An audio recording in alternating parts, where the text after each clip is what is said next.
Praise the Lord. ஹalleluya. தேவனுடைய பரிசுத்தமுள்ள நாமத்தில் இந்த காலைவேளையில் உங்கள் யாவரையும் வாழ்த்துகிறேன்.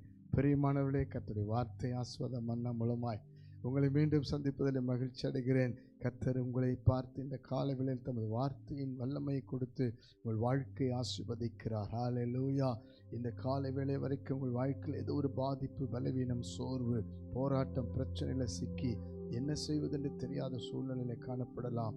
ஏதோ ஒரு அடிக்கடி வருகிற பலவீனத்தினாலே பாதிக்கப்பட்டிருக்கலாம். கவலைப்படாதீர்கள். கர்த்தர் உங்களுக்காக தீர்க்கமான வார்த்தையை பேசி உங்களை ஆசீர்வதிக்கிறார். ஆபக்கூக்கின் புஸ்தகம் 3ஆம் அதிகாரம் 19ஆம் வசனத்தை வாசித்து பாருங்கள். ஆண்டவராகிய கர்த்தர் என் பெலன், அவர் என் கால்களை மான் கால்களைப் போலாக்கி உயரமான ஸ்தலங்களில் என்னை நடக்க பண்ணுவார். ஹல்லேலூயா சொல்லலாமா? ஹல்லேலூயா சொல்லலாமா?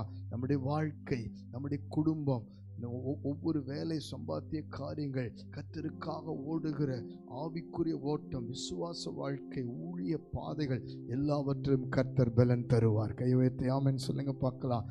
இந்த நிமிஷத்திலே உங்களுக்கு கர்த்தருடைய பலன் பெற்றுக்கொள்வதற்கான ஒரு மாற்றம் கடந்து வருகிறது. முதலாவது பாருங்கள், ஆண்டவர் ஆபிரகாமையும் சாராளையும் வாக்குத்தத்தத்தோடு கூட அழைத்தார்.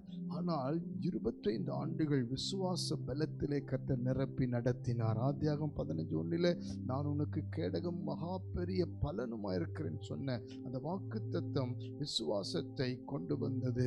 வேதம் சொல்லுகிறது, ஆபிரகாம் விசுவாசத்தில் பலவீனமாய் இருக்கவில்லை. அவனுடைய வாழ்க்கையில கர்த்தர் வாக்குத்தத்தம் பண்ணி நிறைவேற்றுவார் என்று முழு நிச்சயமாய் நம்பி விசுவாசத்தில் வல்லவன் ஆனான் என்று வேதத்தில் வாசிக்கிறோம். பிரியமானவர்களை, உங்கள் விசுவாசம் பலன் அடையட்டும். கர்த்தர் கொடுத்த வார்த்தை ஒருபோது வெறுமையா திரும்பாது. உங்களுக்கு, பிள்ளைகளுக்கு, உங்கள் ஊழியத்துக்கு, உங்களுடைய காரியங்களுக்கு, உங்களுடைய சபைக்கு, உங்களுடைய வேலைக்கு, உங்கள் பிள்ளைகளை கொடுத்த வாக்குத்தத்தம் ஒருபோது வெறுமையா திரும்பாது. விசுவாசிக்கிறீங்களா?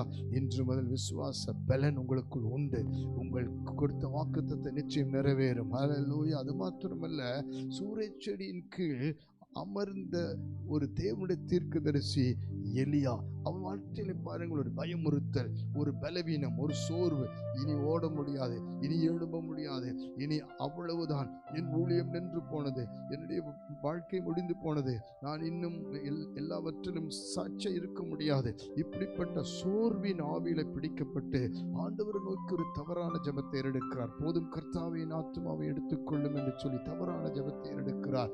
ஆனால் ஆண்டவரை பாருங்கள், தமது வார்த்தை அனுப்பி பலப்படுத்தி எழுந்திரு, போஜனம் பண்ணு, நீ பிரயாணம் பண்ண வேண்டிய தூரம் வெகு தூரம். ஹல்லேலூயா. கர்த்தர் இன்னும் உங்களுக்கு அநேக ஆசீர்வாதங்களை வைத்திருக்கிறார். நீங்கள் இன்னும் செய்து முடிக்க வேண்டிய ஊழியம் இருக்கிறது. இன்னும் உங்கள் குடும்ப காரியத்தில் உங்களுக்கு பலன் தந்து காரியத்தை ஜெயமாக்குவார். இன்னும் நீங்கள் சம்பாதிக்க வேண்டியது இருக்கிறது. இன்னும் கர்த்தருக்காக சாட்சியா வாழ வேண்டியதா இருக்கிறது. இன்னும் அதிகமாக ஜெபிக்க வேண்டியதா இருக்கிறது. இன்னும் கர்த்தருக்காக வைராக்கியமே வாழ வேண்டியதா இருக்கிறது. இது பாதியோடு நின்று விடுவதில்லை. இந்த நாட்களில் இந்த கர்த்தர் உங்களை புது பலத்தால் இடைக்கட்ட போகிறார். வார்த்தையின் பலன் தினமும் வேதம் வாசியுங்கள். அந்த வார்த்தையின் வல்லமை பெற்று ஒவ்வொரு நாளும் கர்த்தருக்காக எழும்புங்கள். கர்த்தர் உங்களோடு இருந்து இன்னும் பாருங்கள், அவன் ஓரே பர்வதம் மட்டும் 40 நாள் தொடர்ந்து நடக்கும்படி பலன் கொடுத்தார். தேவ சித்தத்தை தொடர்ந்து செய்யுங்கள்.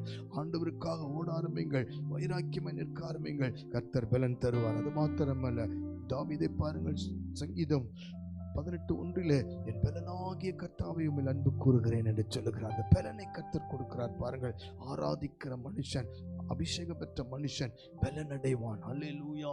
நீங்கள் இன்றைக்கு பரிசுத்தாவின் பலத்தோடு கர்த்தர் ஆராதிங்க. கர்த்தருக்கு வைராக்கியம் நில்லுங்க. கர்த்தர் தாவீதோடு இருந்து யுத்தம் பண்ணி ஜெயம் கொடுத்தார். உங்களுக்கும் இந்த நாளில் ஜெயம் கொடுப்பார். அபிஷேகம் பெற்ற ஒவ்வொருத்தருக்கும் ஜெயம் உண்டு. கண்களை மூடி ஜெபிப்போமா? சோர்ந்து போகாதீர்கள், சோர்வுக்கு இடம் கொடுக்காதீர்கள். ஜெபிப்போம். பரலோக பிதாவே, இயேசு கிறிஸ்துவின் நாமத்தில் இந்த காலை வேளையில் ஜெபிக்கிற அத்தனை பேரையும் இப்பொழுது பலப்படுத்தும். ஆண்டவரே, எந்த நாட்களிலே எந்தெந்த காரியத்தில் குடும்பம் சோர்ந்து இருக்கிறதோ, ஆண்டவரே, வேலை ஸ்தலங்களிலே சோர்ந்திருக்கிறார்களோ, ஆவிக்குரிய வாழ்க்கையிலே சோர்ந்திருக்கிறார்களோ, இப்பொழுது பலப்படுத்தி ஆசீர்வதியும். இப்பொழுது தேவ கிருபை தாங்கட்டும். இப்பொழுது கர்த்தருடைய வார்த்தையின் பலன் இறங்கட்டும். கர்த்தர் கொடுத்த வாக்குத்தத்தத்தின் விசுவாச பலன் இறங்கட்டும் என்று ஜெபிக்கிறேன். ஆவியானவர் தொடுவீராக. ஊழியம் செய்ய முடியாதபடிக்கு, ஜெபிக்க முடியாதபடிக்கு, ஆண்டவரே வேலைக்கு போக முடியாதபடிக்கு, குறிப்பாக கணவன் மனைவி வாழ்க்கையில, பிள்ளைகள் பெற்றோர் வாழ்க்கையில, குறிப்பாக வாலி பிள்ளைகள் வாழ்க்கையில ஏதோ ஒரு பலவீனம் சூறைச்செடி போல கட்டி வைத்திருந்தால் இயேசுவின் நாமத்தில் அதிலிருந்து விடுவிக்கும்படி ஜெபிக்கிறேன்ப்பா. வியாதி படுக்கை விடுதலையாகட்டும். கர்த்தருடைய கரம் துணையா இருக்கட்டும். நிச்சயமாகவே உயர் ஸ்தலங்களில் ஏறி இருக்க பண்ணுகிற ஆசீர்வாதத்தில் மேன்மையில பிள்ளைகளை தலை நிமிர்ந்து நடக்க பண்ணுகிறேன். இயேசுவின் மூல தாழ்மையோடு ஜெபிக்கிறோம் ஜீவனுள்ள நல்ல பிதாவே. ஆமென், ஆமென், ஆமென். God bless you. உங்களை பலப்படுத்துவார், உயர்த்தி ஆசீர்வதிப்பார்.